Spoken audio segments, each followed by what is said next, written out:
It's completely normal. If you're an entrepreneur, for one day you feel on top of the world or feeling pretty good, and the next day you feel like everything's about to burn down. And you're like, holy shit, what happens? The whole thing's dead. That is a normal part of the journey. I was speaking with a friend of mine who, revenue-wise, is on the next stage of business that we are, which is lovely. I'm so stoked for him. But he's new to business. He doesn't have the systems in place or the experience to know that you survive those moments.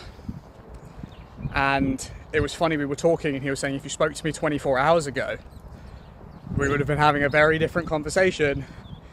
And he was like, and actually I'm on the plane right now, and whilst I'm on the plane, I've just received 18 grand, wicked. And then I see on his story the next day, that he actually took another 18k that day, so he did $36,000 in one day, which is bigger than my biggest day as an individual, which is so sick. That is a difference between high ticket and low ticket items. But it actually leads to what I want to get onto today, is that feeling of drastic, dire death spikes, dipping and going to the top and back down, etc., happens because of a decrease in volume. Or not necessarily a decrease in volume, but insufficient volume. So what I mean by this is, here's an example. One of my sales guys at the moment averages 4 sales a week, something like that. And he'll do 7 in one week, 1 in the next week, 4 in the next, 5 in the next. Take a couple of weeks heading low, and then he'll come back up at 5 or 6 for the next few weeks. Then he'll take a couple of weeks off, and he's very inconsistent. And so it's kind of hard for us to gauge this, but he is consistent across the year. And so he's still around because it works, right? His numbers still work. Financially, each student he brings on is worth it. The company makes money, etc. But the inconsistency is a pain in the bum for the company. And so how can you remove that good week, bad week, good week, bad weekend? Well, if we had 4 or 5 of him, they would all average out to do exactly the same, that one person has an on week, one person has an off week, one person's on holiday, 2 people are doing average, etc., etc. And so that smooths out the noise.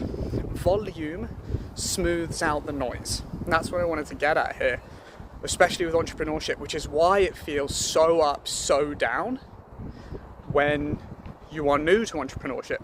And I promise you, it still feels that way at every level. But the swings usually take a little longer the further you go. Because as you have scale, business moves slower. It feels like it moves slower. And you have more wiggle room for margin for error. So as an example, we only have this one sales guy, right, and he leaves, your average goes from 4 a week to 0. Significant problem, right? If you have 5 salespeople and you're averaging 20 to 25 a week, and one person leaves, now you average 16 to 20. And when some people are on, it's still going to get 20 to 25, and when everyone's having a bad week, it's going to be like 10, but it will average out to be way less impactful as a percentage than 4 to 0, right? And that's where this comes from. So if you are having this feeling of highs, lows, which I know I suffer with, if you can find a way to scale your company, to increase the frequency of things happening, then your outliers have less impact. And your life will become a little bit more consistent and a little less concerning. And hopefully you'll be able to then plan in those issues. And so as an example of this, for my company, we have a fulfillment unit of 5 people. And the reason we chose that is the way that we set up our timetable is that we built in a 20% redundancy into each person's job. Oh, sorry, let me move this around.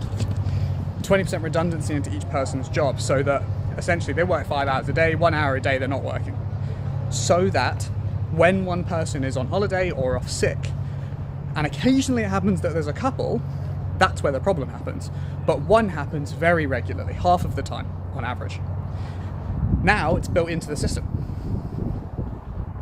But it only becomes a problem of the time when you get in one of those half the times that there is now an issue, like someone is sick during that 50% of the time, which does happen. And so we've gone from having, I can't even pull this number out my arse honestly, 20% of days having problems down to it to being like 3, 4, 5% of days, because we built in that redundancy at scale. And this is why we don't hire a 6th or 7th tutor, even if we had the capacity for it. We'll only hire in this discrete block of 5, or rather, we won't go below 5, because of the issues it then creates with the ups and the downs. And so, just wanted to share that with you. If you're experiencing that, completely normal. And frequency solves that. And also looking on a longer time horizon solves that. So if you move, again, moving faster happens with frequency. The faster you move in any vehicle, the further ahead you have to look. Which is why Jeff Bezos, all of his planning is 5-10 years in the future, but a small business, you're planning that week, next week. Because it takes bigger companies much longer to implement things and to move. Just happens with size. It's called inertia. It's a physical property of the universe. And you can use it to your advantage. You can get to an optimum size where it's still agile but has little impact when little niggles come in and go. Alright guys, hopefully that helps. Have a great day. Time to play paddle. Peace.